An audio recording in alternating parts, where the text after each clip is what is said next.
go.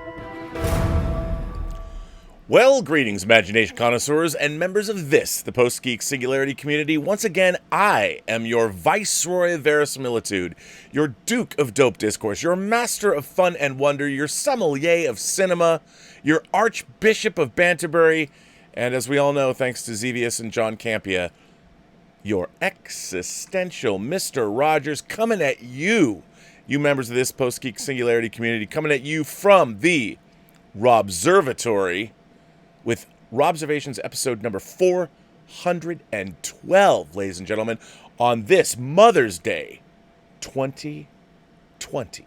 It's great to be Robcasting at you from the Robservatory today. It's a beautiful day here in the Southland. I want to thank Kaz Graphics for sending us some amazing cheese and salmon from Seattle, from the Pike Place Market. Always a good time when you get stuff from there. We had a lovely evening of it last night, so thank you for that. It can't be a Mother's Day. Oh, you know what? It can't be a Mother's Day if you don't turn on your nice colored lights either. It can't be a Mother's Day without, well, acknowledging Mom. And I'm wearing my child shirt. The child must have a mother, right? Unless the child was cloned. Also, Jameson. I haven't had Jameson in a long time, but it's my birthday week starting tomorrow, so hey, why not? I was thinking about my mom. My mom, I'm lucky to have my mom. She turned 81 in April. You all met her last year on her birthday. She was on Robservations, and I've had her on the phone. I will be calling her in about a little over 10 minutes. I told her I'd call her and put her on the show. I asked her if she would talk about her mom and some memories she had about moms, and she was all, I had to talk her into it. I'm like, Mom, you've been on the show a number of times. It's like you're talking to me on the phone. You don't even have to know that you're being broadcast internationally over the interwebs via YouTube. And I don't know why. She was like saying to me, "Hi, Bob, I don't know. I'm like, Mom, come on, you're a natural. You know you want to talk about it. I want you to talk about it. It's Mother's Day. Now, it's interesting. I actually have, I have two moms in my life currently. And that is, of course, my mom, Nancy Burnett, Nancy Bess Burnett. And once again, I've forgotten why she's named Bess. Who was she named Bess after? So we'll find that out live together. And then, of course, as you all know her, the ace, the arbiter of cinematic excellence, and the enchantress of entertainment, Elizabeth Gwendolyn Bell, my girlfriend and also co-host of the Smash YouTube series, Whining About Movies. And she is the mother of two teenage daughters. Well, one not so much a teenager anymore. One pushing into adulthood. And it's been, I have to say, she does not get honored enough.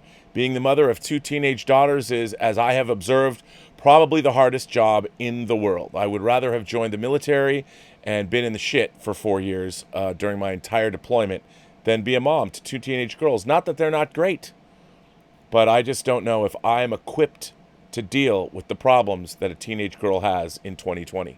I try, usually through drinking more or watching another movie.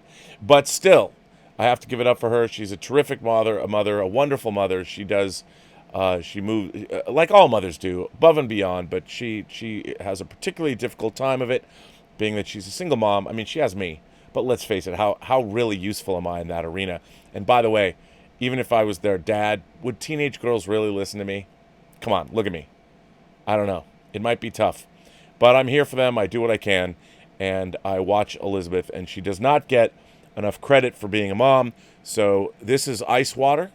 But if I had an alcoholic beverage, which Elizabeth and I will have later together, I would like to raise a glass to Elizabeth Gwendolyn Bell, the arbiter of cinematic excellence and the enchantress of entertainment, for being a fantastic mom 24/7, 365 days a year, a job that never for her gets easier.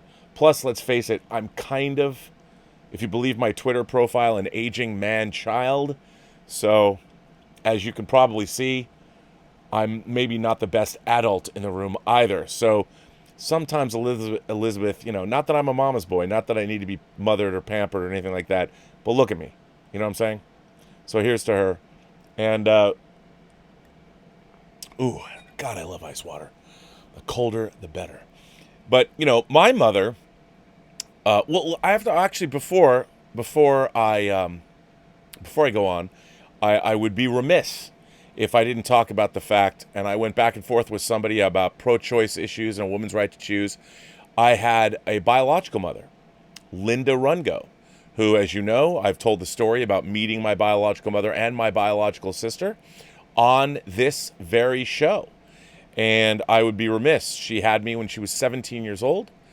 And there was a time she was actually, if you listen to the whole story, I won't go over it now, but she was sitting in a doctor's office, a waiting room, to have a procedure which would have eliminated me from existence. And she opted at the very last minute not to. So I always like to talk about her. I met her for the very first time when I was 29 years old. Miss Linda Rungo, ladies and gentlemen. Yes, this is my biological mother. And I thank my lucky stars every day for my short stint on the planet Earth. You get what everybody else gets. You get a life, according to Neil Gaiman in The Sandman. And my biological mother was the director of production at the MGM Grand Hotel for over 20 years. And she worked in the MGM Grand in Las Vegas. She was a director of production at the MGM Grand in Las Vegas, which I can't imagine a cooler job.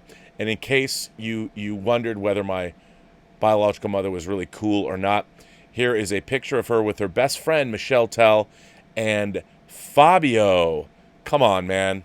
How many moms hung out with Fabio? I don't know. Probably, well, come to think of it, probably a lot of moms hung out with Fabio. I don't even want to know what the answer is to that question. But my mom was one of them. So there she is. And she sadly passed away a while ago, but I was happy to have met her. She passed away way too young, in her early 50s. And I think I have now outlived her. I'm not sure. But I was very privileged to know her. She was a great, great lady. And I thank her for my life. But my mother, that, you know what? Why don't we call her now? Why wait? Why wait when we can call her now? Let's see if she says she's going to be outside, sitting outside. We'll see how this goes. And we're going to call her. And I'm going to hold my phone up here. Let's see if she picks up. I mean, if she's calling, Hello. Hi, Mom. Happy Mother's Day. Hi, Robert. Thank you for wishing me a happy Mother's Day. I just want to make sure that it's okay with you that I'm in my Robservatory, Rob casting around the world to an audience that's already familiar with you. You were on my show a year ago, and you've been on the show before via your voice as you are right now. So is it okay that you were speaking to everybody watching the show? Absolutely. I'll do my best here.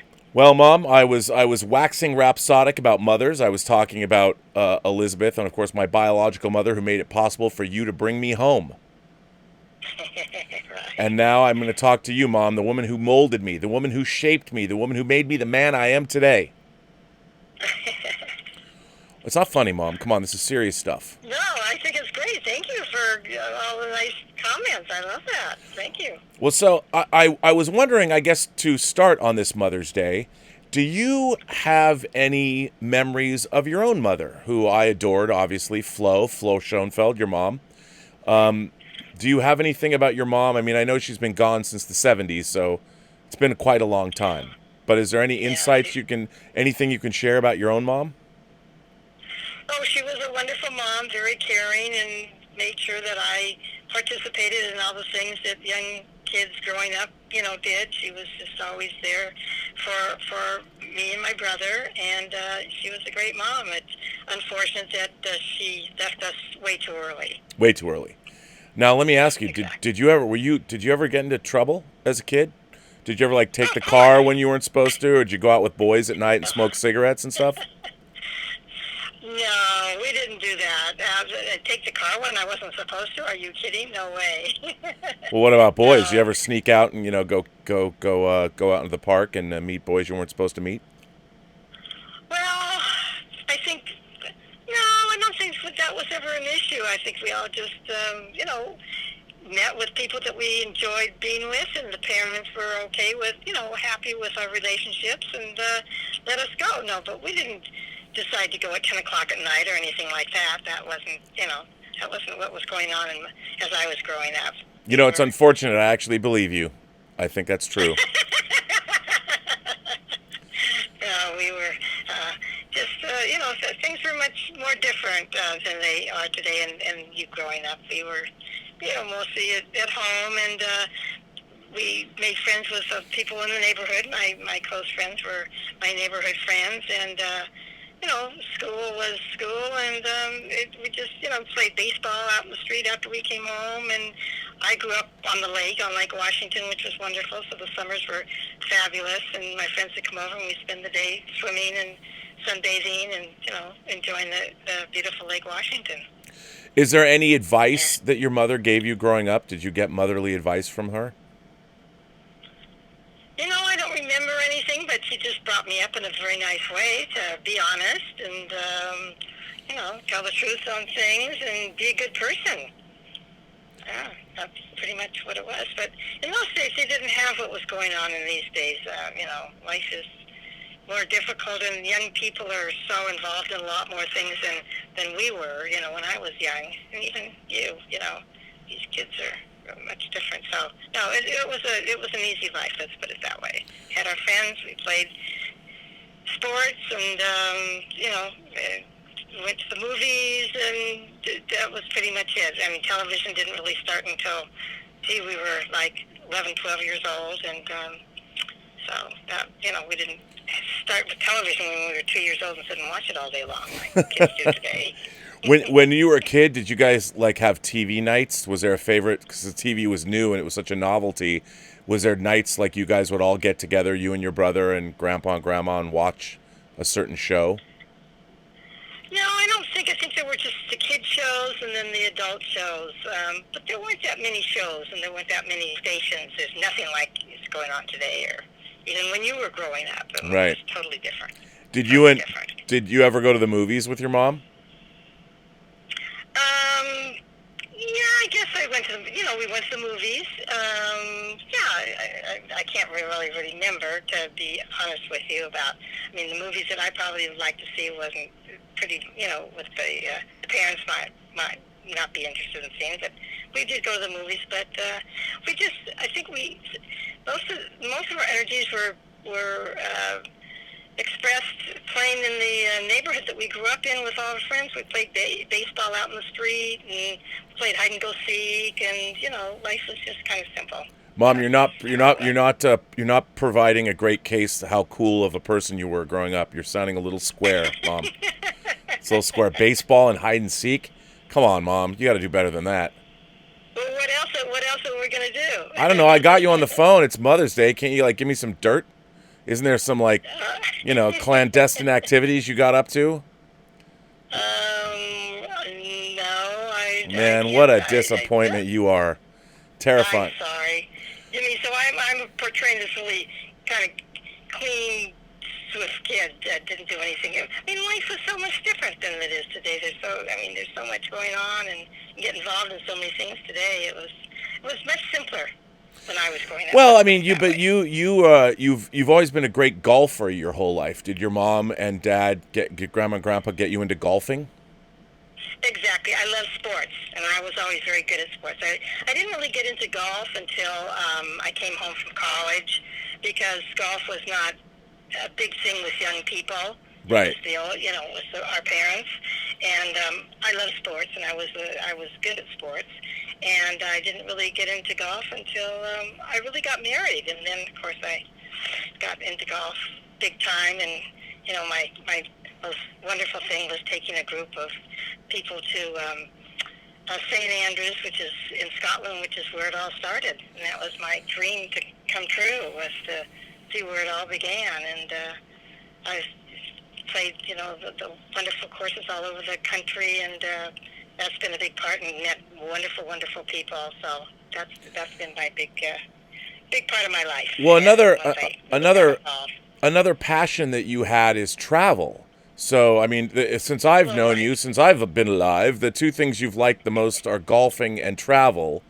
I guess from going to Scotland, you combine the two. But when did you know that you liked to travel, and what were some of the first trips that you took, and did you go on trips with your mom? Okay, when I went to University of California at Berkeley, and the people that I met and became very friendly with were a lot more adventurous than what I had grown up with. Well, yeah, after hide and seek and baseball in the streets, Mom, they have to be. And so my first, and I was an art history major, and so my dream was to get to Europe and see the Mona Lisa and the the fine art that I had studied. And so that was after my sophomore year in college, went to Europe and made many trips after that. And art was the big thing, but just learning all the history and everything of the countries and the people and everything was wonderful. So, and that's when I became a travel agent because of all of that. And I traveled the world. I've seen it all. And now you haven't traveled much in the last couple of years, but you traveled up until a few years ago. Yeah, but I really travel. I mean, internationally, I've seen and done what I really want to do. So that's just, and travel has become much more difficult. It was easy when I was, younger, and it was a lot more affordable. It's very expensive now, but I loved it.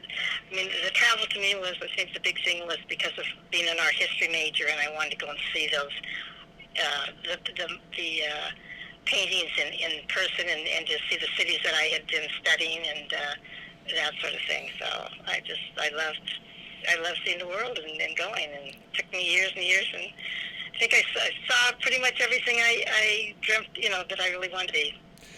And then became a travel agent and took groups back to Europe and different places that I wanted them to see, because I knew that they would love it and be interested in. So what were some of your favorite cities when you were traveling?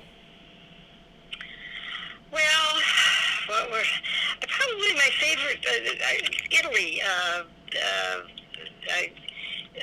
There were 4 or 5 of us. We rented a villa in the northern part of Italy for a couple of weeks, and became interested, in the towns, and that was really interested in France too, and not just Paris, but all the outlying districts and everything. I mean, every country has its own unique things, and each one is like that for each, for the history of that particular country.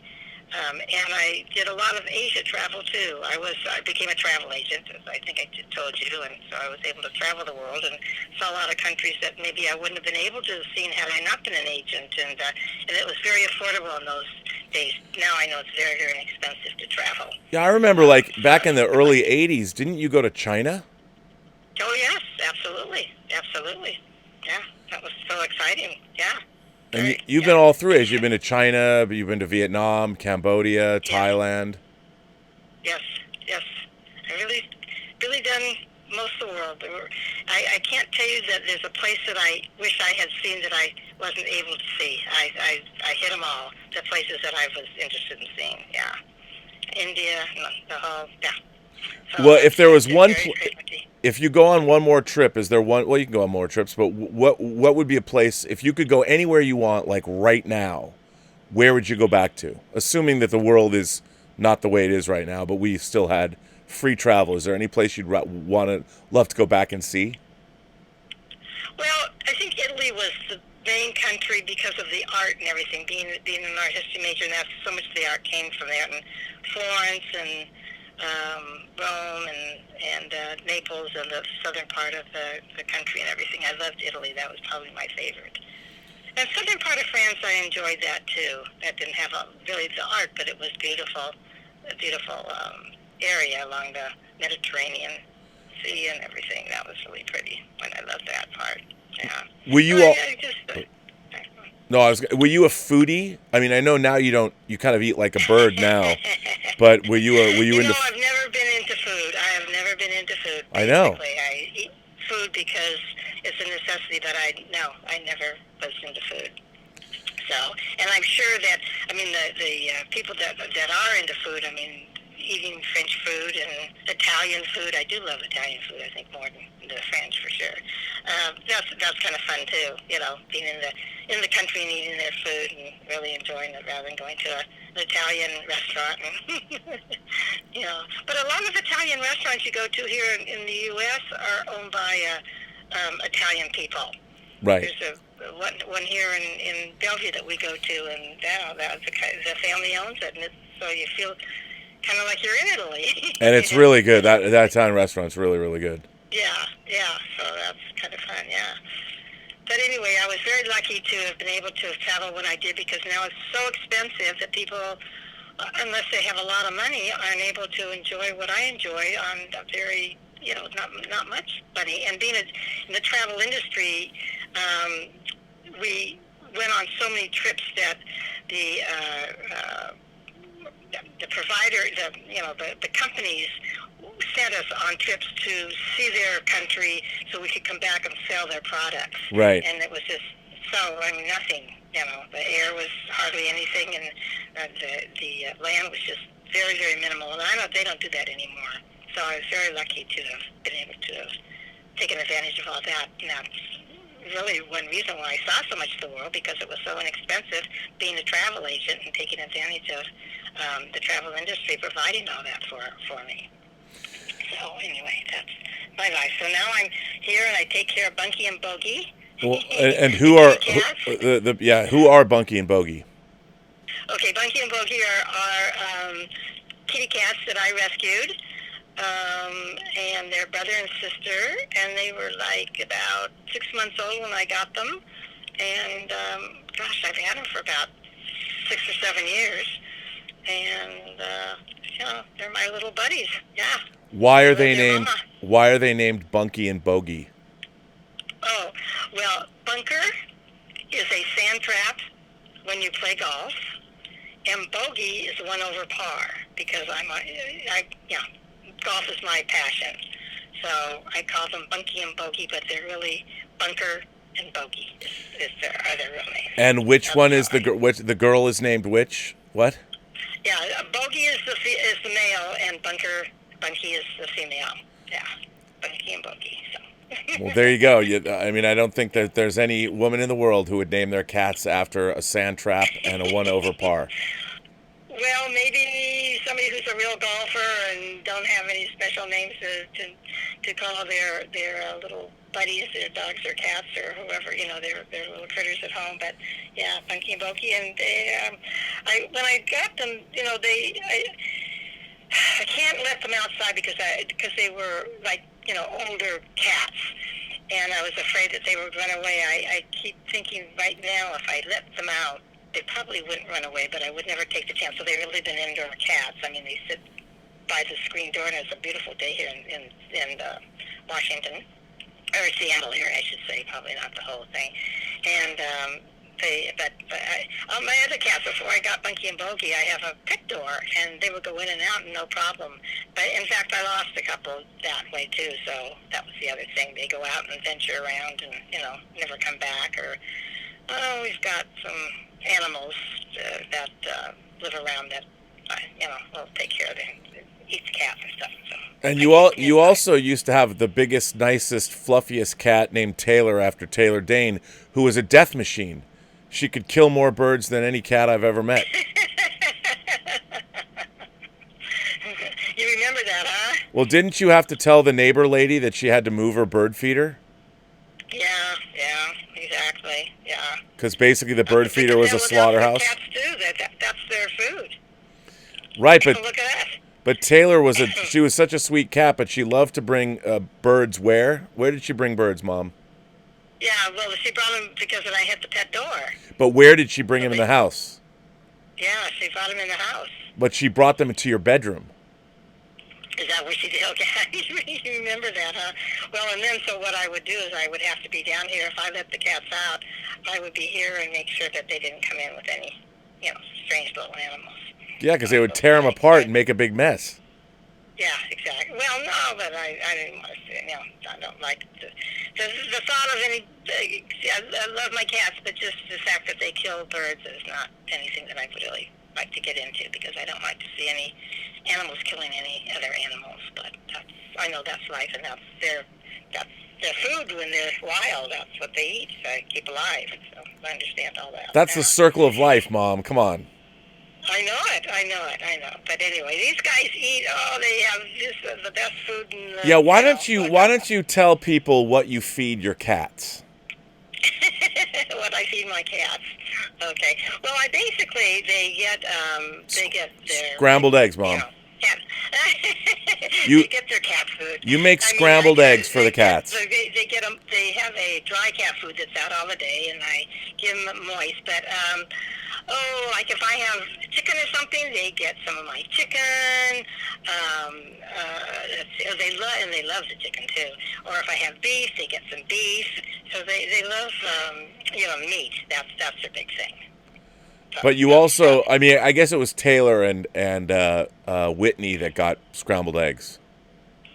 That was it, yeah. And I don't make scrambled eggs, so yeah, these guys don't get any scrambled eggs. No, they just get they get the meat at nighttime when I have, and usually it's like chicken or beef, so they love it. See, I just liked it when I would come home and stay at your house. You would make me scrambled eggs in the morning and the cats, and we'd all eat together. We'd all have.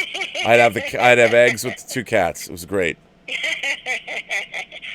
I don't have eggs anymore, but so they were the other cats. Yeah, thinking of those. Yeah, whatever. But anyway, so yeah, what else you want to know here? Well, I don't know. I mean, I know you just had your 81st birthday, and you still sound pretty spry to me. How are you feeling? I know you're waiting to get some surgery on your knee. You have a torn meniscus, but I do have it. Yeah, and the torn meniscus has come from 60 years of twisting and turning playing golf. But you can't get into the hospitals because of the pandemic that's going on. Right. But other than that, you sound pretty great. I mean, is everything okay? Well, thank you. I can't complain. I'd like to say I remember everything, and I try to remember everything, but I guess, as you get older, maybe you don't remember everything that you would like to. But, right now it's just such a... people are isolated in at home, and if you go into to get groceries, people don't talk to you, and it's a kind of a very weird time. But I like to think that I'm still functioning properly. Yeah. Well, I wish they would get this all taken care of so people could get back to their normal life. This is just scary for everybody. Well, in all of your time around, is there any advice that you have on this Mother's Day as a mother, since you're talking to the world? Do you have any sage-like advice about living your life? Well, I think you should just live the life that you want, being an honest life for sure. And if you have a passion for something, go after it, do it. Make yourself happy. Don't deny yourself something that you would really like to get interested in. And help others if they need help, and enjoy it, and stay healthy. That's the most important thing. And you can continue to, do what you want to do. Yeah. So, and just if you're lucky enough to stay healthy, I knock on wood. We've all had our little, ups and downs with health, but I'm 81 years old, and I'm still, being able to do stuff. I just get my knee fixed, and I can get back on the golf course and do stuff. But I think we've kept ourselves in such good shape, and I think, like our parents, they didn't have, health places to go to and build muscles and that sort of stuff, and my generation has, and of course yours. And so I think that's another reason why we've lived longer and healthier and are still very mobile and very energetic as far as, like a grandmother. I remember my grandmother, I mean, gosh, she was like 60 or 65, and she was just an old lady. They didn't do anything. Right. But today everybody's out running and keeping themselves very active, and, so I think that's great. Well, let me ask you one other thing before I let you go. Half your life ago, you had a big cancer scare. And you survived, and you never seemed fearful to me. You just took care of business, and over the course of 3.5 years, you beat some pretty severe cancer. How are you able to do that with such courage? Well, the thing is that unfortunately my mother, I obviously inherited it from breast cancer, inherited it from her, and when she got it, when she was young, she had a terrible doctor that said, oh, it's just nothing. And so I started testing myself very, when I was like, in my 30s when all this happened. And I was very aware that I could inherit it, and I want to make sure that if I did, I would catch it before it took my life. And my mother wasn't as fortunate as I, so I had got that, and breast cancer. And now today, of course, when women go and that's just a big thing. They get tested when they're very young, because it doesn't mean that you're an old lady and then you're going to get breast cancer. Young people get it. So right. But yours was pretty extreme. I mean, and you handled it very quickly, and it was pretty severe. It was. It was total. I mean, I have no breasts. Right. One, and then the other was taken off, and that's okay. No problem, as long as I was able to be okay, and not the cancer didn't take me away. Yeah. Well, I don't ever remember when this was happening. I don't ever remember you. What I remember is you never seemed scared. You were all business. You're like, we're taking care of this. We're going to do this. Yeah. And was there a time I was always impressed by that with what you did. I mean, you didn't even stop and be like, oh, woe is me. You're like, no, we're taking care of this right now. And you were face down what a lot of people wouldn't necessarily have as much courage as you did. You had such resolve. How were you able to do that? Like, were you ever scared, or was it just like this is another problem, we have to fix this, let's take care of it, and you never seemed like it scared you? Well, I think because of my mother, it scared the heck out of me, and so as soon as I learned about it, I get the rest of my life. I don't want to have anything to do with them, because they're going to kill you if you don't, take it out. I think a lot of women, I'm not sure, but you have a choice sometimes. If they just take the lump out, or the tumor out, and leave the breast in, and I didn't want to have any. I didn't want to deal with that, because another tumor could grow in the same breast. So I made a decision right then and there, was to get the whole thing out of there. I don't want to ever deal with it. So that's what happened. Another thing that you did was you had two radical mastectomies, so you lost your lymph nodes as well. But they told you that you weren't going to be able to golf for a year after that, and you were golfing 6 weeks later, and you won the club championship that year. How were you able to do that? Well, I guess I just fight back and just go on with life, Once the surgery has been, everything has been healed and all, there's no problem. You just get back to your life. It's not like they take any bone or anything out. It's just all the breast tissue. That's it. So. Now, did that make your golf game better or worse? No, I don't think it had anything to do with my golf game. It had nothing to do with my golf game. So you were still a scratch golfer then? Well, I was never a scratch golfer. I think the lowest handicap I ever got was a 5. That was as low as I ever got. Really? I've been lying to people all these years. I thought you were a scratch golfer. No. A scratch golfer's a pro, basically. You get no strokes.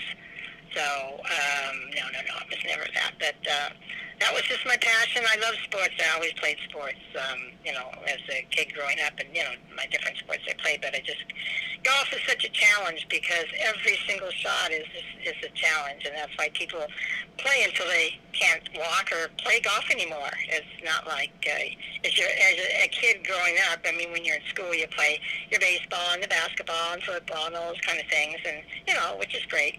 And tennis is good too. I think that you can go on, but tennis you're running around. But golf is, there are a lot of people that can't walk very much anymore, so they take carts and they can still get up and hit the ball, get in the cart, and go on to hit their next shot. So you see, if you ever watch, well, you don't watch golf, but I mean, they show the seniors that are out there playing. I mean, they're 80 years old. That. So I'm just fortunate. I look at it as exercise now and compatibility, social ability. And I encourage the young people to, just play golf and enjoy it. And I was, like I say, when I took my group to Scotland and Ireland and played St. Andrews, where it all began, that was just the highlight of my golf career.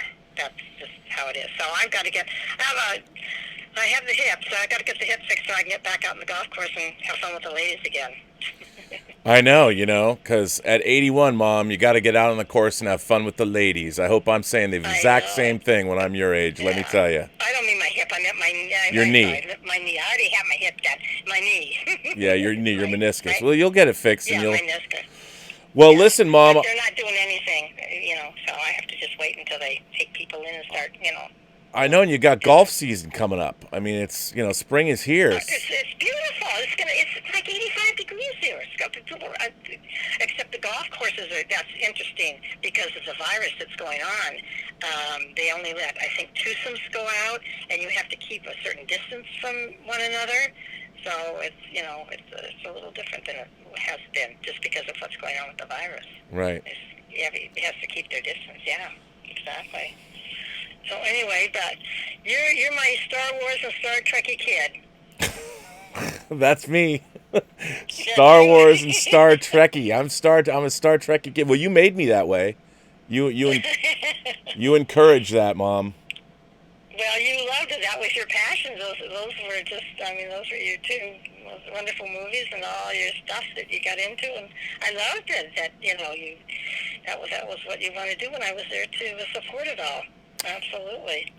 Well, you were, and you've led me to YouTube. If not for you, I wouldn't be on YouTube right now as we are talking live. Well, listen, I want to let you go and wish you all the love in the world, of course, and a happy Mother's Day.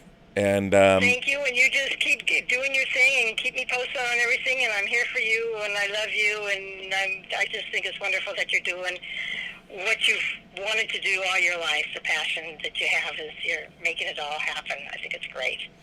Well, thank you for being you, and we will talk later. Say hello to Susie and her husband and the kids for me too. Okay, that's Matt. Matt is the husband, yeah. I mean, I was making a joke because he's her new husband. How long have they been married now? 2 months? Who, Matt and her? Yeah. Oh, I don't know. Yeah, no, they've been married longer than that. They've been married, I think, about 6 months. Oh, really? Well, yeah. Shows how much I pay attention. There you go. Yeah. Time flies, Mom. 6 months. Well, it's been great talking to you, and I hope, whatever I've told you and related on to other people is just wonderful. And, having you growing up and watching your career, and you followed your passion, and that's so exciting because so many people have passions and aren't ever able to have them all come true. So you've done it. Well, in a small way. Well, you're doing what you want to do. You're in the movie industry. That's what you always loved. That's true. Well, because I had good parents. Good parenting, Mom. Is that it? Okay, I'll be on top of that. Okay. But anyway, you just have a good day and keep me posted on the movies and everything that's going on, and whatever else I can do. All right, Mom. Well, I will see you later. Love you. Have a fun day, and thanks for calling me, and, happy Mother's Day. Thank you. All right. Okay. I'll see you later. Talk to you soon. Bye. Love you. Bye-bye. Bye. Well, ladies and gentlemen, there is Nancy. I didn't even ask her what her damn it. I didn't ask her what her middle name, where she got Bess from. But that was Nancy Bess Burnett. The one question I said I was going to ask and I didn't ask. Not good. Maybe I should start working with notes. Anyway, ladies and gentlemen, gentle beings, kind folks from all the 28 known galaxies, there is my mom on this Mother's Day. And, of course, you can see Elizabeth Gwendolyn Bell, the other mother in my life, on whining about movies 3 times a week. I do not know what movie we're going to watch tonight. All I do know is that we are going to venture out to the grocery store and get tequila and margarita mix, which we don't have because I have a hankering for margaritas. And folks, I got letters. I've got letters for you today. Let's see. First of all, we'll jump into a few letters here. Wow, I can't see it through my glasses at all. This first letter, let's see, comes from Brian Eng. Brian Eng says, Happy Mother's Day. When your mom dragged you out of Forbidden Planet, would you count that as an example of the infantilization of children? It was actually Fantastic Planet, the animated film Fantastic Planet. But yes, I would. Yeah, I mean, I understand. I think my sister was. It was. For those of you who don't know, Brian Eng is referring to when I first saw Logan's Run at the John Dance Theater in Bellevue, Washington, in 1976. Opening night. I believe we went opening night on Friday. And although if we didn't go opening night, we would have gone Saturday night. So it was either Friday or Saturday night. My mom took me and my sister to see Logan's Run. I was 9, she was 7. And it was a double feature. And they were showing Fantastic Planet, the Franco-Czechoslovakian co-production that I love, René Laloux and Roland Topor and all that. And it was, I love Fantastic Planet, but in the first 10 minutes, there is a woman with her baby running away, an Ohm, who's running away from one of the Drogs, these giant blue people that are much bigger than the Na'vi in Avatar, and the woman is killed as these creatures are playing with her, and they take the little baby who's tiny. And my mom was disgusted by this, and she said, I refuse. It was so funny, because my mom, she yelled a lot in public. Like, if she didn't like the service we were getting, it was embarrassing. But anyway, she stood up, and she said, in the middle of the theater, she said, I refuse to sit here and watch a movie where human beings are treated like ants. And then she made us leave, and I was very upset. I didn't get to see Fantastic Planet for years after that, but I finally saw it. But yeah, I think my mom should have allowed me to stay there. But a lot of it was because my mom, my mother loved Logan's Run. She loved it because of the cats, and the cats in the Capitol with Peter Ustinov as the old man. She loved that. But yeah, I think my mom was that she didn't know what I was watching and reading, and I was annoyed that we had to leave, but I understood. It's not like I screamed and yelled. Eric Kochi sends in a letter. Dear Rob, I heard about you from another YouTuber. Uh-oh. I don't know if that's a good thing or a bad thing. I think your show Robservations is great. I like your whining about movie shows as well. There's 2 movies and 1 director I want to ask you about. High Risk is a small movie, but it's long on plot and imagination. Man, I saw High Risk on cable a long time ago. I remember nothing about it, but that would be something to watch again. Another overlooked movie is Ice Pirates, which is a science fiction movie. I saw it opening night, although you wouldn't think so from the title. I was surprised to learn that they were directed by the same person. I did not know that. Stuart Raffel. Are you familiar with him? I am not. You often talk about directors and films as part of a period or trilogy of themed movies. How do you think these films fit together as a period, or how these films fit in with his other movies? Also, I would think these films and others by Raffel would be ones you and Elizabeth would enjoy. If you read this on air, please email me so I can watch your answer on the channel. If you choose not to read this on the air, please send me a reply through email. I am from Northern California. Well, Eric, thank you for writing in. I appreciate that. You know, I don't know much. I mean, the Ice Pirates I kind of liked when I saw it. I didn't love it. Only because, and when I say I didn't love it, Elizabeth was busting my chops for this morning. that she thinks I don't like comedies. And I like comedies. I like good comedies. Some of my favorite comedies of all time are movies like, Some Like It Hot and Tootsie and Kind Hearts and Cornets and Arsenic and Old Lace. And I do like comedies. I just don't. They're not something that I don't know. I mean, I love Tootsie. I love Arthur, the original Arthur. But the Ice Pirates is a parody, and parodies are really hit and miss for me. And I thought Ice Pirates was fun, but it was almost like, why are you making fun of things I love? That's why sometimes I have a real problem with Mystery Science Theater 3000. So, Eric, there you go. But that's all, high risk. I'll look into that because I haven't seen that in a long time. Brian Eng sends in another quick one. Happy Mother's Day. Does your mom know about when your dad caught you and your friends in the garage watching Devil and Miss Jones? I'm sure my mom does, but it was kind of my mom would choose to not acknowledge that happened. But my dad did take away my VCR for 2 weeks, so that was a big deal. It was a big deal. So yeah. Yeah, that was not good. It's probably best that my mom doesn't remember that. What Brian Eng is referring to, the first pornographic movie I ever saw, I got on videotape, was The Devil and Miss Jones. And for those of you who don't know or aren't up on your 70s porn, The Devil and Miss Jones was a movie that begins with a woman slitting her wrists open in a pool, in a bathtub. And it's hardcore.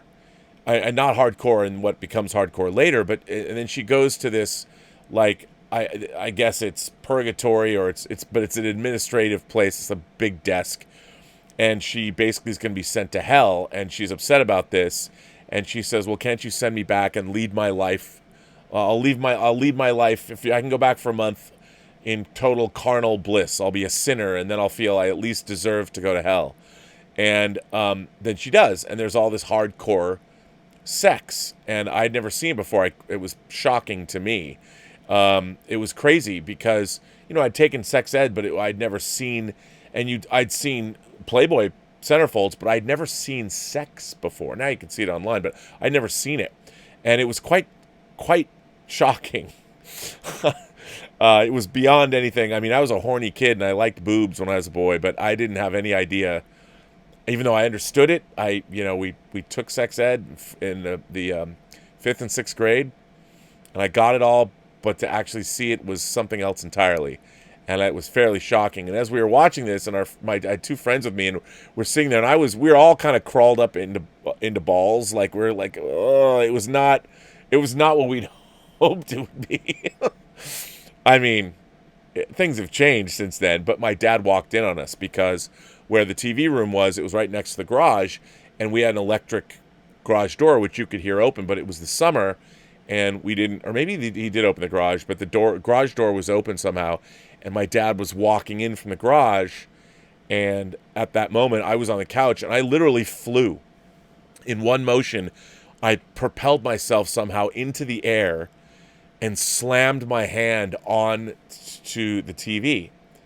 In the most inconspicuous way possible. My dad's like looking at us, and he's like, "Turn on the TV." And I'm like, "Oh, no, that's cool." He's like, No, turn on the TV. And I was hoping that it would be in a talking place where plot would be unfolding. No joy there. It was some horrible scene that my dad shouldn't have known that we were watching. And yeah, I don't know if my mom ever found out about that. I mean, she probably did. He told her, but it wasn't good. not good. It wasn't good. I don't remember ever having a discussion about my mom or with my mom about that. So, hi Rob. This comes from Omar, of course. Hi Rob. What is the obsession in Hollywood with always wanting to cast big name actors? I was watching a video of Dick Cavett interviewing Alfred Hitchcock on the Dick Cavett Show from 1972. Where Hitchcock said actors or movie stars no longer sell movies. Francis Ford Coppola faced the same problem when making Godfather, as many of the actors in that movie were new, and there was interest from Paramount to cast a big name like Robert Redford or Ryan O'Neal as Michael Corleone. Sylvester Stallone faced the same problem when Rocky was being made. Stallone wanted to star in it, but United Artists wanted a big name like Burt Reynolds, Ryan O'Neal, or Robert Redford. The movie would not have worked with a movie star in it, by the way. How have studios not realized actors don't sell movies anymore? Now, movies sell based on brand, director, or the movie itself. For example, if it's a brand like Pixar or Marvel, it sells. If it's a director like Chris Nolan, it sells. For the movie to sell itself, it's very rare. The one example I can think of where the movie sold itself is A Quiet Place. While there were well-known actors in it like John Krasinski and Emily Blunt, the movie itself is what made it successful, as the trailers were really good and piqued everyone's interest, and the movie received good word of mouth, leading to its success. Live long and prosper. Ah, well, Omar, let me tell you, nothing has changed, believe it or not. If you want to make, I'll give you an example. Skyfighter, the short film that I edited for Lucas Kendall. The idea was always that the short film was going to be turned into a feature. Now, it was always done as a proof of concept because people told Lucas, financiers said, we're not going to finance a movie by a first-time director. Even though I think Skyfighter, for what it is, shows that Lucas can write and direct. Now, if even at the $2 or $3 or $4 million level, every distributor wants a name. They want somebody that has a track record. At this point, you don't have to be a $20 million star, but you have to have a track record. I maintain, like you, that no longer, if you have a movie that is interesting, it sells itself. Depending on how it's marketed. I really believe that now we live in an age, we are in the post-movie star era. However, movie stars do increase interest. They also show the audience that, here's where I think having movie stars is the most important thing. If a movie star has agreed or known an actor with a certain name, a certain level of awareness, mostly where it really matters is internationally, because internationally, especially in non-English speaking countries, a movie star still does matter if they know who that movie star is. And it's selling the concept of the movie is a little bit harder. So that's why movie stars are important. But if a movie star or a known actor, if you get a woman like Cate Blanchett, for instance, Oscar-winning actress, to be in your movie, it's telling an audience that there is a certain, like Cate Blanchett classes up the joint. She's not going to be in some, well, hopefully, bad film. That if you see Cate Blanchett in a movie, she is sort of giving her tacit approval to the film that you're about to watch. So it's a pretty good bet for audiences that this is worth their time. So the idea that movie stars shouldn't matter is not true. Movie stars have always mattered. Now, the thing is, sometimes stories are actually, like if The Godfather had been made with a Robert Redford, I think the movie would have been less effective, because what happens is movie stars also bring baggage. You expect something from those movie stars. You expect a certain kind of movie. Now, if Robert Redford had starred in Rocky, would they have allowed Rocky to lose in the first movie? Spoiler alert. Could Rocky have lost that fight? Or would Robert Redford, because of his image, I mean, despite the ending of Butch Cassidy and the Sundance Kid, would he have allowed himself to star in a movie where he lost a fight? A lot of people don't want to do that. So I really think it's on a project-by-project basis. Nowadays, if you want to make a movie that's competitive in the world marketplace, movie stars are still very important. They are.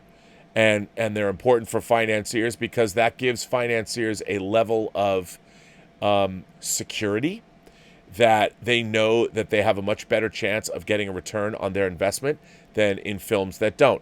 And at the lower budget level, it's even almost more important than you have. Like I maintain, like you, I think the movie itself, if it's a good film, if you're going to make like a horror movie, for instance, if you have a great premise and your horror movie looks good, people will go see horror. But then again, if you're making a movie like Hereditary and you've got a Toni Collette in it, then it's like, oh, Toni Collette's in it. So it again, classing up the joint. And then she gets renowned for her performance in that film. That helps. That helps sell the movie. And that's always very important. So, indeed. Chris Hindley is here. Hi, Rob. It is I, the court jester of Banterbury. Once again, Chris casting. Doesn't sound so good out loud, does it? From the Welsh Isle of Anglesey. In Sun... I think it's... Anglesey? Anglesey. I'm mispronouncing it.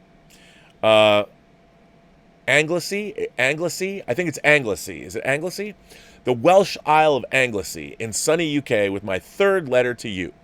Whilst this is mainly being written to enter the JBL Soundbar competition, cue shameless plug. All right, well, since you brought it up, as everyone knows, the Burnettwork and this show, Robservations, is giving away a JBL Bar 9.1 Dolby Atmos sound bar. I'll be giving it away on Friday on my birthday show, Friday the 15th of May. All you have to do is you can look in the description of this show in the description below, and it'll send you a link to our widget.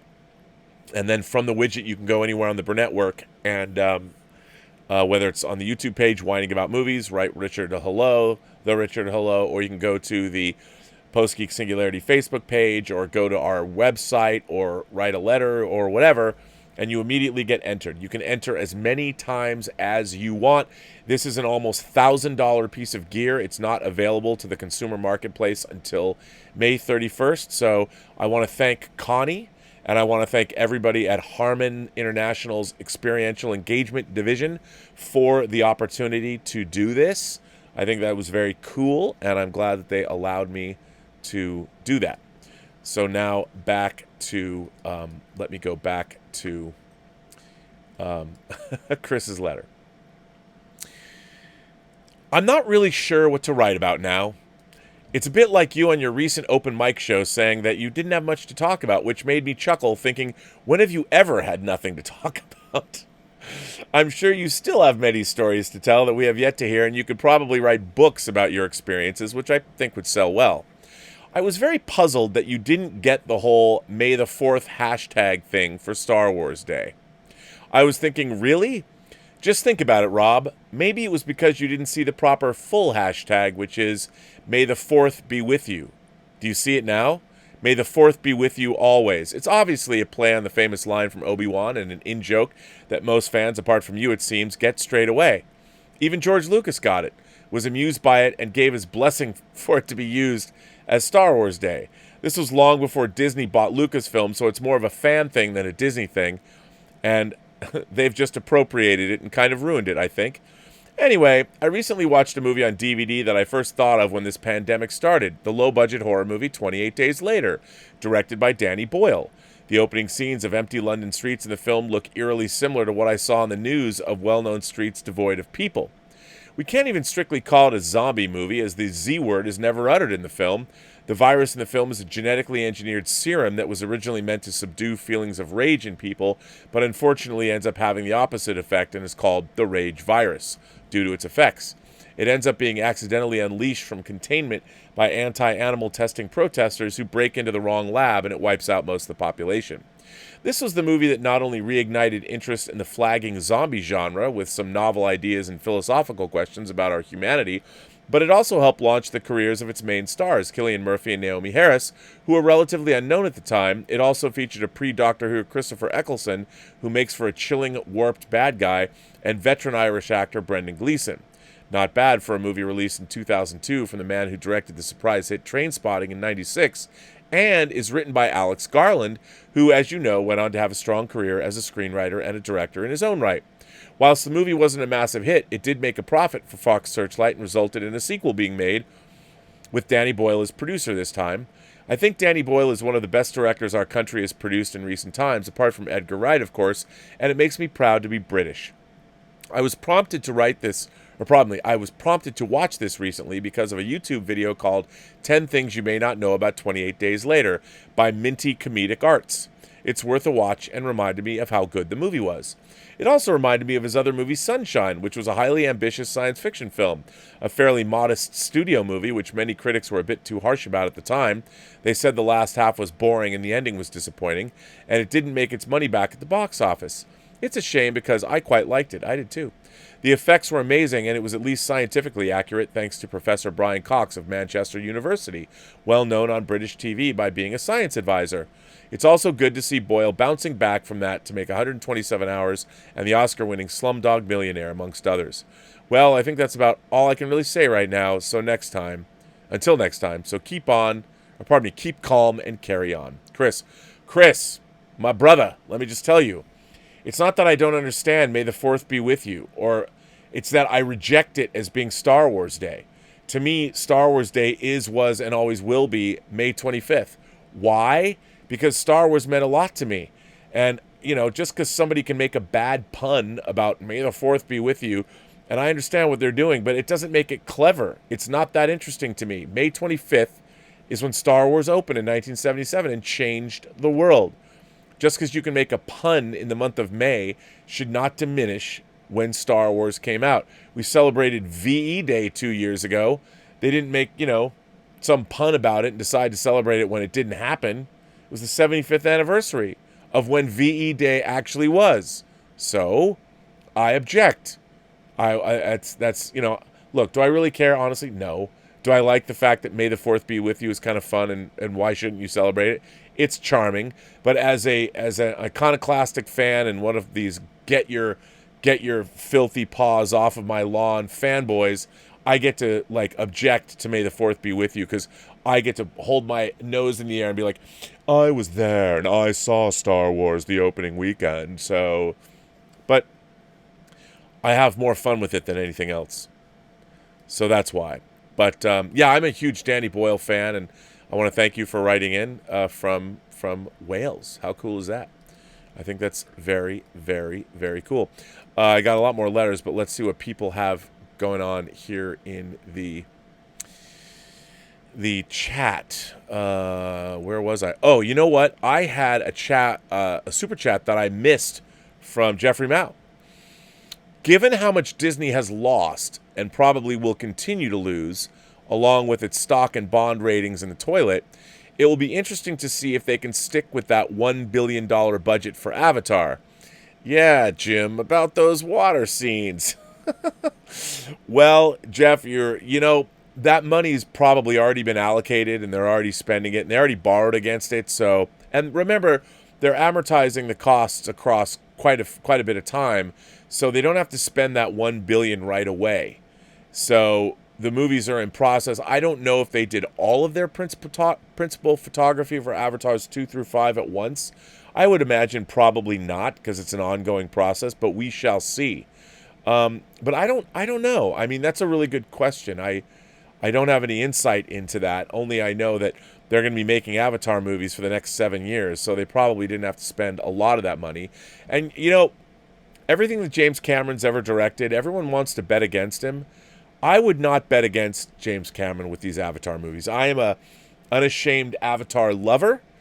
I've told people that for a long time. I love Avatar, and I would never bet against James Cameron. So thanks for sending that in. Let's see, where was I? Let's see. Mr. TJ Lin sends in a tip and says, back in the 80s and early 90s, my parents took me to see Hong Kong films. I would say that unlike my friends or relatives, my favorite is not Jackie Chan or Jet Li, but from the more gritty, dirty, gory gangster type. And as I grew up, character-driven drama with actors like Tony Leung, Chow Yun-fat, Andy Lau, and of course in the mid-90s, Hong Kong produced a lot of softcore films in the mainstream cinema with bonkers, crazy erotic horror films like Ebola Syndrome and Untold Story. I was just a horny kid. Look, I loved all those movies, and, I've got a lot. Sex and Zen. I have always, since I was a kid, had a healthy interest in Asian women, so that never went away, and I agree. But, I think there was a lot of erotic and comedic and erotic sci-fi or erotic horror at the time that was good. But I really, as I've told you, I and said on the show, I really love, I love those actors. I mean, Tony Leung and Andy Lau and Chow Yun-fat. I have a total Tony Leung fixation. I can't wait to see him in Shang-Chi. I think it's going to be great. But yeah, I mean, there was something just, I love not just the Chow Yun-fat movies, but I like what Sui Hark was doing and Ringo Lam was doing, and there was a lot of really cool movies, and the technique on display and editorially, it was this the Chinese cinema, the Hong Kong cinema of the 90s was really exciting. And I was always going to like 5 Star Laser, and I was buying discs. And even when I first moved to LA, I used to go to Monterey Park a lot and find import Laserdisc stores, and I bought a lot of that stuff, and I loved it. Loved it. Willow says, she sends in a tip and she says, Happy Mother's Day to Nancy and Elizabeth. Oh, thank you so much, Willow. I will tell Elizabeth that you said that. And look, I feel that your mother is the unofficial adopted mother of Robservations, so please give your mother my best on this Mother's Day. Willow goes on and says, if you could have any fictional mother, who would it be? Ooh. If I could have any fictional mother, oh, that's a good question. Wow, fictional mother. If I could have any fictional mother.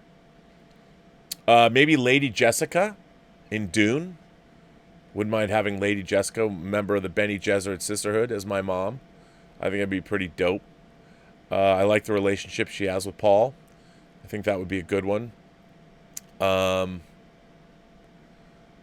If I could have a fictional mom, Michelle Pfeiffer's character, Joanne Valinari from Tequila Sunrise. How about that? I'd like it if she was my mom. Or the character Grace Kelly plays in Rear Window. She'd be a good mom. Yeah, I think that'd be great. I want to say Angela Lansbury in The Manchurian Candidate, but she wouldn't be a great mom. I appreciate her ambition, though. So there you go. Mohsen Zaman sends in a super chat and says, Hey, Rob, you should watch Ertugrul on Netflix. It's a Turkish show based on our history, how the Islamic world came to power over the Christian Ottoman Empire. Very fascinating. I think you'll love it. That sounds right up my alley. I didn't know it was there. I'd love to watch that. Yeah, I think that sounds good to me. I love that. I love that kind of history. It's great. Jeffrey Mouse here, Chairman Mouse, sends in a tip and says, I got through Red October 4K. My setup isn't dark enough. During a couple of the sub scenes was hard to see. I think I still have too much ambient light as the projector has a lit border outside the film frame. Ooh. Also, my screen is a little rippled. It's not flat enough. And that's one of two. I think that an ambient light rejecting screen would help with a fixed black frame to absorb the extra border of light. My old 1080p projector did not have that. I wonder if it's a thing with 4K projectors. Also, the screen would be flatter. Yeah, all of those things would help you. And a movie like Hunt for Red October does get dark. So I think you're right about that. I haven't played, to be honest, I haven't played the new Hunt for Red October disc, and I really want to see it. Again, a movie that I felt has never been served well on home video up until 4K. So, yeah, you're probably right about that. A militant pacifist sends in a tip and says, is it just my perception, or is it true that the first part of most TNG two-part episodes are the stronger half, the exception being Chain of Command? It's as if the suspense and tension build up, and the drama of the first half is better than the landing. I agree with that. Look, with the best of both worlds, the first TNG two-parter, Michael Piller thought he was out the door. He didn't think that he was coming back, so he wrote himself purposely into a corner. And I think they just don't have a proper ending. So I agree. I agree. So I think that you're right about that. And absolutely, Chain of Command is a stunner. Chain of Command is my favorite Next Generation two-parter. And I also have a soft spot for Gambit, but Gambit Part 2 is not as good. Of course, Descent Part 2 is kind of a mess. Times Arrow, the less said, the better. But I agree with you. I think that the two-parters, because they come up with a great premise and they leave it off. They leave the cliffhanger. They leave you to a cliffhanger, and it's like, oh man. But yeah, I'm with you 100% on that. Mukbang sends in a nice super chat. Thank you so much, Mukbang. Be thankful for your wonderful mothers. Some of us aren't so lucky. Oh, I'm sorry to hear that. Yeah, I mean, I was as you can hear. I mean, when I talked to my mom on the phone, and I did just now, I'm astonished to hear the sound of her voice because she sounded. Ooh, my mom's calling me back. Hello? Did I do okay? Yeah, you did great, Mom.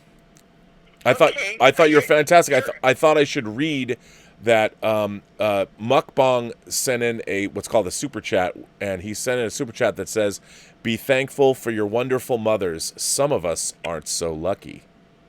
Oh, isn't that nice? Oh God! Well, I just wanted to make sure that I tried to do what I could do and make it good for you. And I just thought it's over now, right?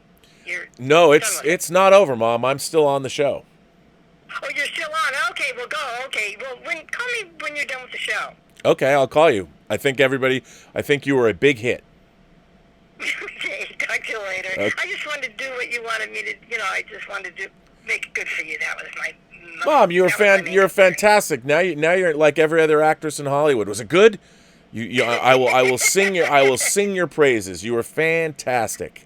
No, I don't know about that. Yeah, but I just, thank you, sweetheart. I just wanted to make sure that, I did what I was supposed to do. That was you were a delight. You were just supposed to be yourself. You were amazing. Okay, good. Okay, go back to your program. I'm just happy to have this venue to be able to celebrate Mother's Day with you since I'm not in Seattle. Yeah, I think this is wonderful. I just love it. Okay. All right, just go back. I didn't know you were still on the program. No, it's okay. Okay. All right, Mom. I'll call you later. Bye. What a nice woman that is. Come on. Don't you love that? Gotta love Mom. Well, Mukbang, by the way, I couldn't have planned that better reading and then she called. She doesn't usually call me back like that. Stubble McShave sends in a tip and says, my grandmother passed away a few years ago at the age of 102. Man, that's awesome. I remember that she came running with her walker when she was 96. We asked her where she'd been, and she said, I visited the old folks' home and sang for the elderly. She was older than those at the home. Yeah, I think we live in an era, like my mom was saying, that when people are in their 60s, they felt much older than people are now. Like, when I was at my mom's 80th birthday party, I was shocked at her friends. Her friends who I've known my whole life, they're all really vibrant. You would never know. I mean, if you met my mom, you would not know. I mean, if you think about it, I mean, look at this. Here's my mom and Elizabeth. This picture was taken last year at her 80th birthday party. And I mean, that I don't like the color. The color makes her face look splotchy, but my mom is absolutely, totally vibrant and active and drives, and you would never know my mom is 81 years old. And I'm not just saying that because I see her through rose-colored glasses. I don't. I mean, you can tell just by talking to her. And what's interesting is my grandfather was like that too. My grandfather passed away when he was 97, and he was still driving, and he was very active. He still golfed, and it was I've grown up with, I've never feared old age. Like, Elizabeth says, you should color your hair or whatever. And I'm like, I kind of I like the gray in my hair. I like the color gray. It's kind of streaky with different, like, I never feared getting older. It's never occurred to me, maybe because I've never really, because I didn't have kids myself, I haven't been ticking the years away. And it's now I can tick the years away watching Elizabeth's daughters grow up, but because I knew them really before they were when they just were starting being teenagers, and now they're getting into young adulthood. But it's interesting. So yeah, yeah. So getting old to me, Stubble, has never been. I've never feared it. I've never really thought about it. I've always been surrounded by people that were not keen to retire, and they always were physically active. My grandfather worked out 3 hours a day in his 90s. He had a routine, a stretching routine, a walking routine, and he worked out with weights. And he literally was in really good shape until literally the day he had a second heart attack. His family had congenital heart problems, but he wasn't going to go the way his family went, which is why he worked out all the time. And the first time he had a heart attack, he called a cab, and the cab took him to the hospital. Then he was fine. And then the second time, he was 97, and they wouldn't operate. They could have fixed him. If they had operated on my grandfather, I don't know if I've told the story on the show. I won't tell it, but he probably would have lived well into his hundreds, but they wouldn't operate. When he had a second heart attack, an aorta in his heart, it was torn open.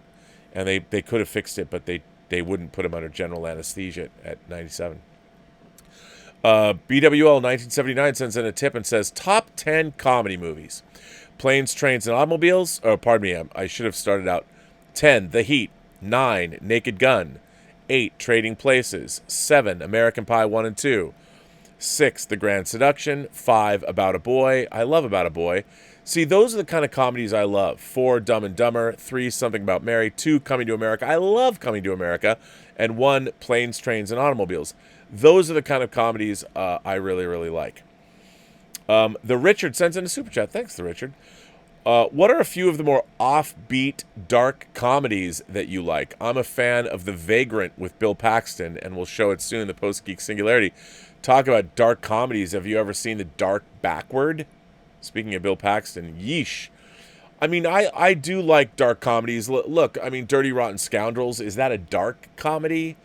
I mean, Death Trap is kind of a dark comedy that I like.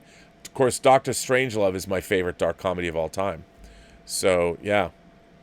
Mukbang Reviews says, what did you think of Mommy Dearest? Dude, I love Mommy Dearest. I saw Mommy Dearest 4 times in the theater. In 1981, my uncle, who is president of Pacific Theaters here in California, would get me a pass for employees, like the owners of SRO theaters. He would send me a annual pass so I could see any movie. Me and a friend could see any movie for 50 cents. And I would go to all the great theaters because they were all SRO theaters in Seattle, the Sterling Recreation Organization. And Mommy Dearest opened in the same theater that Arthur opened. It opened in our Cinerama on 4th Avenue in Seattle, which, by the way, is closed now. Oh, my God. And I loved Mommy Dearest. Loved it. Loved it, loved it, loved it. I loved it. By the way, Stubble says, I'll watch it. I just watched it the other night. Not the other night, but a couple months ago, actually. Elizabeth and I, she'd never seen it, and we watched it on TV. I streaming. I love it. I love Mommy Dearest so much. Stubble McShave says, will the studios and theaters survive another possible closing down in the autumn? Man, I honestly don't know. I don't know. I don't know. We shall see. I hope they don't have to, but I look, no business can survive not making money. And the studios will probably get through it because if they have to go to streaming, they'll still be able to generate income or pay-per-view or something. But the movie theaters, I don't know. Mukbang goes on to say, I know you're not a fan of comedy, but Serial Mom from 1994 is hilarious. I love comedies. I do. They're not my favorite things. I don't gravitate toward them, but I love Serial Mom's a great comedy. And, you know, I do like comedies. I don't know why people think I don't like comedies. They're just not like, I prefer dramas more. But I do love a good comedy. One of my favorite movies of all time is Animal House. I love Caddyshack. I love Stripes. I love Ghostbusters. I loved all the Ivan Reitman, those comedies in the late 70s, early 80s. You know, loved them. Dan V says, since you asked yesterday, I finished Patience in 2 sittings. I thought it was great, and I'm disappointed that the film adaptation has not gone anywhere since 2016. It stuck the landing as a time travel story, and I would recommend it to everyone. What Dan is talking about is Daniel Close's graphic novel, Patience. Let's see if I have it in, I can't really reach it. I'd have to go down, I can see it, but I'd have to go down too far to get it. It's a great time travel story. It's a great graphic novel. I can't recommend it highly enough. I'm glad you like it. Journey's End sent in a super chat and says, I just got a 4K UHD HDR 65-inch TV. Good for you. That is awesome. Any recommendations for a 4K HDR Blu-ray player to go with it? Also, 4K Blu-ray recommendations. Well, first of all, I would, if I have to say, I loved Oppo players, and I love Pioneer Elite players. I'm a big snob for Pioneer Elite equipment still. But the 4K disc player that I'm running now is Oppo was discontinued. They discontinued their players. I have a fairly cheap Sony 4K. It's a Blu-ray player now that I'm running, and I'm going to tell you where I got it because I got it off Amazon, and the reason I bought it was because it is a region-free player. And I bought it from, let me check my account, and I'm going to look at my orders, and I'm going to sort. Let me see if I can search through them, because search all orders. Let's see. Player. Let's see if I can just find it. Yeah, here it is. Okay, here is I bought this Blu-ray player on September 23rd, 2018, and I bought it from a company called M System out of Chicago. And this player is tiny. It looks very cheap, very plastic. It's a very cheap player. It was $348, but it is a 4K multi-system player. But now I would say that Dolby it has Dolby Vision now because it had Dolby Vision support. But it was a great player, and it was multi-region, and so it's the Sony X700. Actually, let me see. Sony X700 4K player, but now it's 2.5 years later. So let me do a multi-region 4K player. Let's see. I'll give it a cursory glance.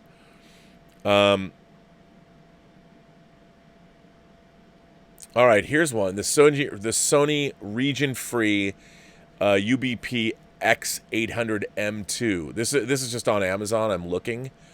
Now, it's their newest model. It's $379. It actually looks a little bit better. Now, I'd have to look and see if it supports Dolby Vision, because that's what you want. I don't know if it does. But yeah, and I still have 3D too, so that's what I would look into, because that's what I want. When you have a 4K, by the way, 4K is still region-free, so you don't need it. But in terms of 4K discs, what you want, if you're looking for 4K discs, what you want is to find... Now, I'm not saying you don't get a bump when you get a movie that was finished in 2K and that's upscaled. What you really want are movies that were finished in 4K, or movies that were photochemically finished, photochemical films that are bumped up. They do 4K transfers. And just off the top of my head, I've said this a lot. Blade Runner, Alien, great 4K bumps. Die Hard, incredible 4K disc. The new Apocalypse Now, great 4K disc. The Matrix trilogy is great. The Christopher Nolan movies are great. Again, photochemical movies bumped up. I mean, I'm not saying you don't want to get the Marvel movies and things like that in 4K, but what you want are movies that have significant increases in quality due to 4K. And those are just off the top of my head some great 4K discs. But usually if you go to the various websites, like just type in what are the best 4K discs, you can get a pretty good example, a pretty good answer to that question. But that's what you want. That's what I'm always looking for. Mukbang says, your mom's the best. She called back right on time. I loved when you asked her about her many travels. Well, it's fun because my mom is not used to speaking that way. I mean, she didn't exactly come from a loquacious family that was comfortable talking about their feelings and all that. But yeah, so it's fun to talk to her, but she gets nervous. Journey's End sends in a super chat and says, "P.S. My girlfriend Chelsea says she misses your beard and stubble." Well, it's I've kind of been going in a cycle. I grow it and then I cut it off. Today I just cut it off. I don't know why. I still maybe just to remind myself, I still think I have kind of a baby face for my birthday week, but don't worry, I'll grow it back. John Suntress from the Word Balloon Podcast is here. John is here. By the way, if you haven't, on Facebook, John has been doing some incredible live interviews with all kinds of pop culture luminaries during this COVID-19 crisis, and he's been doing a lot of stuff. And you should go watch the Word Balloon live chats he's doing, and then, of course, go to his website, the Word Balloon Podcast. He sends in a super chat and says, "It's Word Balloon's 15th anniversary today. Wow. Thanks for the support as a guest and promoter. We'll find time this month." Absolutely, sir. I'd love to be on this month. That would be fantastic. Everybody else should go check out his podcast. The Word Balloon Podcast is great. And thank you, sir, for the continuing support of the channel. This next one comes from Ryan Beachy. Ryan Beachy says, "Hi, Rob, and thanks for reading this letter. I've been a follower of yours for at least a year now on this show and the John Campea Show. I want to say that I really appreciate hearing your opinion and perspectives about movies. My topic for this email discusses franchises, more specifically, how our entry point into a franchise can dictate one's views of it. This thought occurred to me while I was watching 007's 1967 adventure, You Only Live Twice, with Sean Connery. I'm a fan of the Bond franchise like yourself and countless others around the world, but where we may differ is who we picture when someone says the name James Bond. I'm sure you see Sean Connery or maybe Roger Moore, and recent fans may say Daniel Craig. All are great actors who bring their own style and flavor, but my answer is Pierce Brosnan. He is my favorite James Bond. He was my entry point into the 007 franchise. I saw his Bond films, say around 10 years old, and I assumed everyone saw him the way I did. Not until my late teens did I realize that most of Brosnan's fans are panned by most critics, or most of Brosnan's films are panned by most critics and fans alike. After realizing this, I felt embarrassed to be a fan, but I later realized that these fans remember the films of Connery and Moore as the glory days and see Brosnan and his admittedly outlandish stunts as a weak point in the Bond franchise. Does that make me less of a Bond fan for liking his films? No. Is it my fault? I said no. Is it my fault for being born in the mid-90s and playing the Bond video games with Pierce as the playable Bond? My answer is no. By the way, that's a really, really good point to make, considering that a whole generation of kids came of age watching Bond because of the GoldenEye video game, still one of the great video games of all time. I'm also a huge Star Wars fan, and my entry point was, yes, the prequels, and to this day I would prefer to watch Revenge of the Sith over 2/3 of the original trilogy. What? I don't say it as a slight to the original, quite the opposite. I just love the movies because they were my entry point into the larger universe of Bond and Star Wars. Thanks for reading, and stay safe during these crazy times. Yours truly, Ryan from Ohio. Well, Ryan, I think this is a great letter, and I think the point you're making is very well taken. I think absolutely people love the franchises that they love because of when they first saw them. Look, I first saw Star Trek when I was a little kid. I first saw Star Wars when I was 10. I saw James Bond when I was a little kid. I like the Pierce Brosnan made 4 Bond films. I like 3 of them. And I like half of Die Another Day. But I enjoy the Bond franchise. Even the Bond franchise films that I don't love, I still like the franchise as a whole. But you're absolutely right. That's why, as much as I hate Star Trek Discovery, Star Trek 09, Star Trek Into Darkness, and Star Trek Beyond, and Star Trek Picard, I must recognize that as far as the Star Trek franchise is concerned, we all have to recognize that people are going to gravitate. If Star Trek Discovery is your first Star Trek, or Star Trek Picard is your first Star Trek, I would never want to take that away from you. And I'm a fan that, I've been inundated and I've been thinking about Star Trek my whole life. So my experience of Star Trek is very, very different. If you've just come to Star Trek in the last couple of years, how can anybody expect you to understand their experience if they're much older than you, or they've been watching Star Trek since they were a kid and grew up with it? I mean, one of the things that happened when I was a kid for Star Trek was it only ever existed as the original series. That's it. Then there was the animated series. Wow.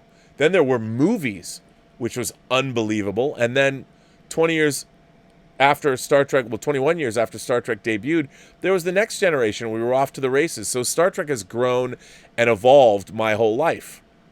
And I've liked certain iterations more than others. And so when I had 40 years of a certain kind of Star Trek. And so when that 40 years turns into something that I don't like, it's going to hit me harder than most. But that doesn't mean that they are, in fact, wrong about it. So, yeah. Thanks for writing in. I really appreciate that letter. Pedro Ferreira? Ferreria. Or Ferreria. Yeah, Ferreira. I think it's Ferreira. Hi, Rob. I would start by wishing you a happy birthday. My birthday is in a couple of weeks, and I always hate this time of year because my career path is always uncertain, which is always worrying, considering I'll be 37. Don't worry about it. I worry about my career path about every 2 months. I've been doing that for 30 years, so it's okay. I'm already miserable and frustrated with entertainment today. Maybe I can create a channel where I complain about current Hollywood. At least I'll earn money. I can call myself the fandom Pedro. In the previous letter I sent you about Inglorious Trexperts and politics, I complained about their response to me. They were nice enough recently to read my letter out on their podcast, and I respect them for being diplomatic in their answer. The irony is that their answer was pretty much what I not only feel, but what is wrong with current Star Trek. However, big kudos to Mark and Darren for being respectful to me on the podcast. You know what? Here's the thing. Mark and Darren might joke. They might joke. And sometimes Mark will be cantankerous. But both of them very much appreciate viewers. And they very appreciate listeners. And also, they very much appreciate people writing in. They will give you your due, as you found out. I do have unresolved issues in regards to current Star Trek. Following on from my previous letter as a Star Trek fan, I do often feel like that well back in my day elderly relative. I cannot ignore the fact that Star Trek in its current iteration is loved by many people. Some, Alex Kurtzman and Michael Chabon, Star Trek fans, are also happy with this version of the franchise, and they'll happily call me a dinosaur on social media for wanting something like the Rick Berman era shows. Was Spock correct in The Undiscovered Country when he said, "You and I have grown so old and inflexible that we've outlived our usefulness"? No, because I'll tell you something. Modern Star Trek is not very good storytelling. It's an amalgamation of a bunch of other stories, which I guess you could say about everything, but there's no originality there. What we want is originality and great storytelling brought back to Star Trek. I don't want to watch Star Trek 09, which is essentially Star Trek Top Gun. It's something else, and it's recognizably as shown as something else. Coincidentally, I was listening to one of your old Inglorious Trexperts podcasts, this one being on the animated series. At the end of the podcast, you hoped the then recently announced animated series we now know as Lower Decks would match the serious storytelling of the 1970s. Considering the direction they're going in, I think you'll agree that doesn't seem to be the case anymore, but let's wait for the end product. I don't see kids waking up to play with their Discovery action figures. They're not. My point is, the fans who are enjoying Discovery and Picard love the terrible cinematography, the irresponsible and immoral storytelling, that's a good way of putting it, that focuses on contrived writing rather than intelligent and responsible parables about the human soul. But that brings people happiness for some reason, and who am I to judge them? There's a person who works in merchandising, someone I've worked with in the past, who I will not name, recently said that with Discovery and Picard in production, we're living through a, quote, golden age of Star Trek. Yeah. No words for that. Hey, the upshot is my friend has since really started to get into Star Trek. He dislikes current Star Trek, but he's seen the entire of the original series and is now deep into Next Generation. He appreciates it on a level he never did when I forced him to watch stuff. It took 28 years, but we've got him into Star Trek. Meanwhile, I just watch old TV shows on Blu-ray on DVD or Blu-ray. My recent find is the long-forgotten series Street Hawk, which is very underrated. With all this complaining and rambling, I would like to end my letter on a constructive idea for the future of Star Trek. If CBS is willing to spend money on greenlighting 3 to 5 different Star Trek shows, why not set each of those unannounced live-action series in different eras with their respective style? Why not have an original series era with its look? Why not have a Rick Berman era series with its era look and writing as well? It would go a long way to unite the fan base and strengthen the brand as a whole in terms of writing, but also merchandise. Thanks for reading out this letter. Kind regards, Pedro. Well, Pedro, the problem with Star Trek is that it's controlled by one group of people. You know, even during the Berman era, there was still the studio that sort of looked over everything. Basically, now there's nobody at the studio level that's looking over Star Trek. They've given it to people, and they're like, make us Star Trek. So the studio they just get what they want.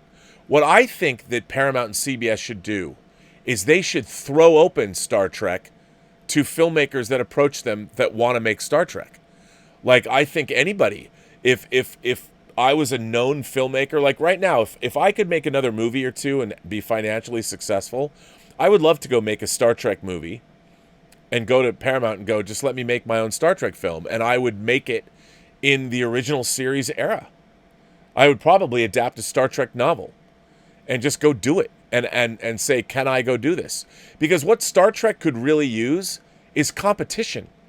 Star Trek is, now it's considered a franchise that is being controlled by, it's silly to me that Bad Robot and now Secret Hideout get to control all of Star Trek. This idea that, I mean, we have Star Trek comics, we have Star Trek novels, we have Star Trek shows and movies. Why should one production company that's not part of, it's not the studio should be able to do whatever the hell they want with Star Trek.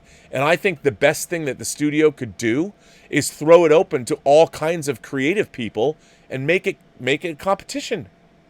Let somebody else go in and make a Star Trek movie. I'd make a Star Trek feature film right now if I was asked. I would hire the best people and I would go make it. I would actually, and if people want to know what kind of a movie I would make, I would say, yeah, I would make a canonical Star Trek movie set in the original series era.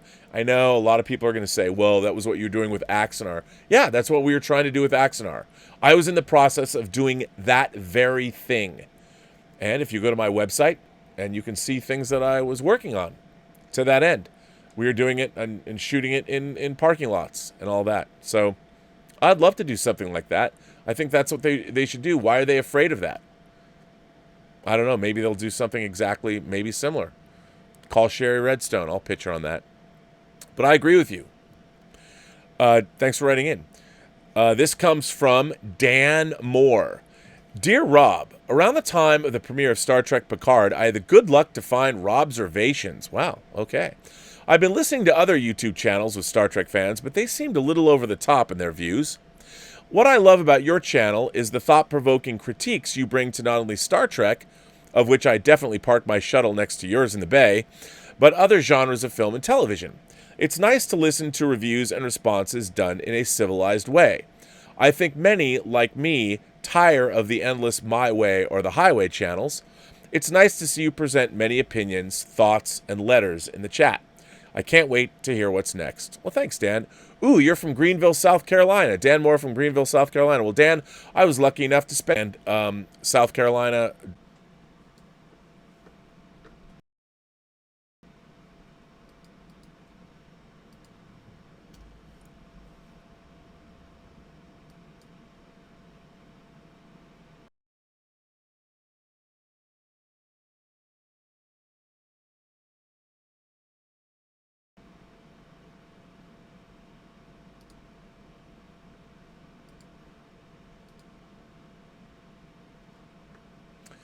I'm going to assume that I'm still on the air.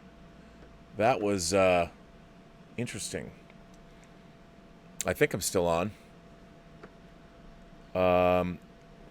Yeah, that was crazy. The internet literally just winked out, the entire internet. That was that's crazy. Anyway, that was nuts. Let's see. So I want to thank, what I was saying was I wanted to thank Dan Moore for sending that in. Yeah, that's where I was. So thanks for that, Dan. I appreciate you writing in. That was very bizarre. Bob Quall, our man Bob, he's not writing bad limericks. He's sending me letters today. Mr. B, Thank you so much for sharing my Mother's Day tribute last Friday. Apologies for not having provided pronunciations. My mom maiden name reads Shaylens. The welcoming environment you fostered where someone honestly enjoys listening is a special thing. It has helped me become both more open and, I hope, a better listener as well. That's very nice. Also, thanks for tolerating my groan-worthy limericks. Sharing one's own lameness can be liberating. Lastly, give Mom Burnett a big hug and smooch on behalf of the Post-Geek Singularity. She did good, and we're all the better for it. Well, thanks a lot. I really appreciate that, sir. That is very nice of you to say. Which is great. Now, I've got a few letters. I've got some letters from our boy Chairman Mao, from Jeffrey Mao, that I have not caught up on. So I'm going to start catching up on letters I might not have read from him. And I'm going to do that over the next couple days. But this one's a good one, so I'm going to read it because I love this letter. Greetings, Rob. This from Jeffrey Mao, by the way. Well, it's been quite a while since I've written you a letter. You'd think I have plenty of time considering the quarantine, but I've been busier than ever. Oh, wait a minute. I already read this letter. I did read this letter, Jeff. I read this letter. That's not the one. That's not the one I meant to read. I meant to read your letter about Bond. Hi, Rob. Again, Jeffrey Mao. I'm watching your discussion with Wiley Todd about the James Bond films, and your enthusiasm. For the record, what Jeff's writing about here is I was on a podcast with Wiley Todd. He contacted me. He's 20 years old. He's a newly minted Bond fan, and he just called me up out of the blue, and he asked me if I'd go on his show and talk Bond, and I said yes. So this is what Jeffrey Mao is writing about. Hi, Rob. I'm watching your discussion with Wiley Todd about the James Bond films, and your enthusiasm for Honor Majesty's Secret Service has inspired me to put into my thoughts an interesting question of speculation. What if Sean Connery had not departed the role, but portrayed James Bond in the 1969 film? This letter will focus on my thoughts about whether that would have worked, and would it have been his best performance as Bond, and also tie into my thoughts on his career and how it relates to the careers of similar big stars of the modern era. So, it has been said by some, don't quote me on who exactly, that if Connery had portrayed Bond in On Her Majesty's Secret Service, it would have been his best performance. From a strictly hypothetical standpoint, it probably would have been. It's the most emotionally impactful Bond story, as not only does Bond come face-to-face with his biggest arch-enemy, Ernst Stavro Blofeld, once again, but also meets with his one and only wife, Contessa Teresa Tracy de Vincenzo. And based on the actual film, there would have been a lot for Connery to sink his teeth into. Lots of action, beautiful locales, a great actress in Diana Rigg to co-star with. God, imagine the scenes between them. Telly Savalas chewing the scenery, even the scenes with his future father-in-law, played by Gabriel Forzetti. Man, he was so good in the movie too. Would have been quite fun. Now, I'm assuming that nothing else changes between the Connery version and the Lazenby version, as we're just going hypothetically. Directly replace Lazenby with Connery, change just a few lines, like the "this never happens to the other fellow" line, but otherwise keep everything else the same. Let's imagine that this film would have come up before You Only Live Twice to keep in sync with the novels. In the novel, Bond meets Blofeld for the first time after foiling his plot in Thunderball. We have a still reasonably enthusiastic and interested Connery playing the role as opposed to trying to get him back after You Only Live Twice, and he's already wary of it and wanting to leave. It probably would have been great. On the other hand, though, let's imagine that Connery did indeed come back to Bond again in around 68. I don't think he would have brought the same performance as Lazenby did. He'd have come back for the money, as they would have had to offer him a lot.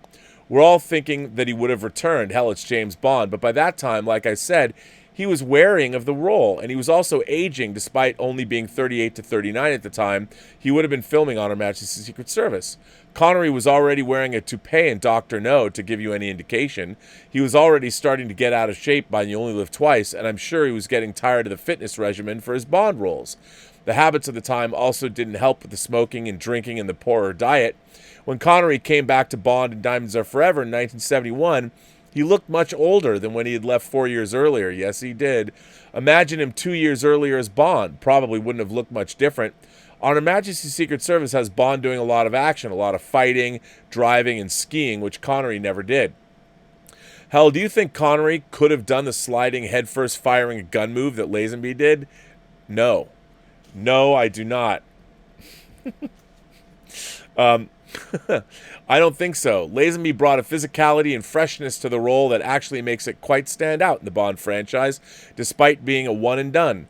So this brings up an interesting point about how actors just seem to get older more quickly back 40 or 50 years ago.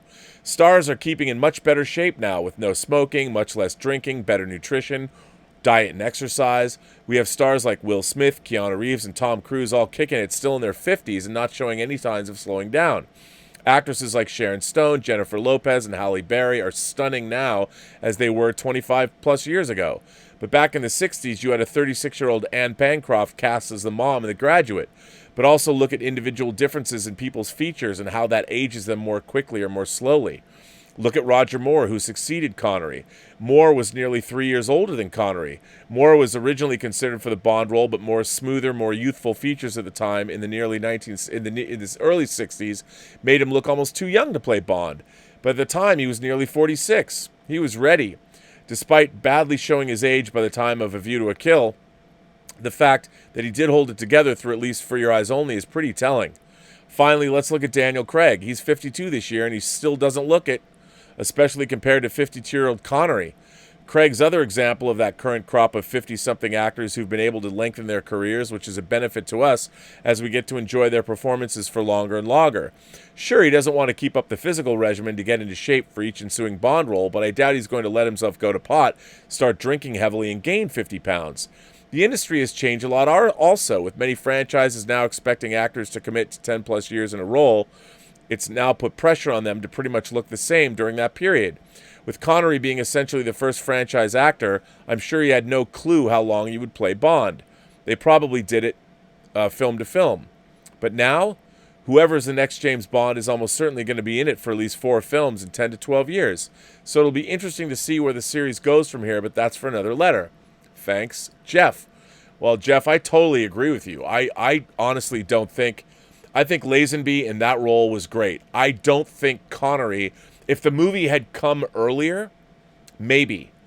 If On Her Majesty's Secret Service came where Thunderball came as the 4th movie in the franchise, I think you are absolutely right. I think the relationship with Diana Rigg, I think all of that, it was great having Lazenby in that part.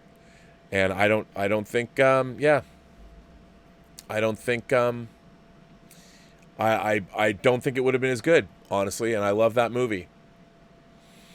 Stubble McShave is here and says, again, with so many TV series having been sold on physical media, why was there never a demand for DVD Blu-ray changers that could hold a whole season? That's a good question. I don't know. You know, probably because that extra added mechanism is just more stuff to break down, I would imagine. But that's what makes me. I think that's probably it. The Richard's here and says, I was keeping eyes out for an assistant to help with the Post-Geek Singularity watch parties. It's grueling and there are rules. Contact me. Well, if you want to be an assistant to the Richard for Facebook watch parties for the Post-Geek Singularity, he's looking for him. So there you go. Mukbang is here with a super chat and says, who is the best Star Trek mom? Wesley, Diana, or Spock's, or what other? Any other moms? Come on, man. There's only one. The greatest. Everybody knows who the greatest Star Trek mom is. There's only one answer to this question. Only one, sir. The greatest Star Trek mom lives on Janus 6, and she is the Horta. That's right, ladies and gentlemen. The Horta is the greatest Star Trek mom. Probably not the answer you were looking for, but it's the answer I'm going to give you.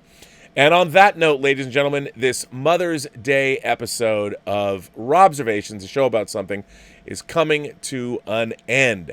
I want to thank everybody for being who you are. First of all, I definitely have to thank the 2 moms, my 2 favorite moms in my life, my mom, Nancy Burnett, and, of course, the arbiter of cinematic excellence and the enchantress of entertainment, Elizabeth Gwendolyn Bell. I have very fortunate to have 2 lovely mothers in my life. Much love to both of them. And I'm really looking forward to go drinking very strong margaritas with Elizabeth when we get off of this, and to eat more of Kaz Graphics' cheese that he sent us from Seattle. Oh my God, I'm very lucky to celebrate Mother's Day in this fashion. I want to thank all my moderators. I want to thank Mike Bodden. I want to thank Detective Jim and his wife Heidi.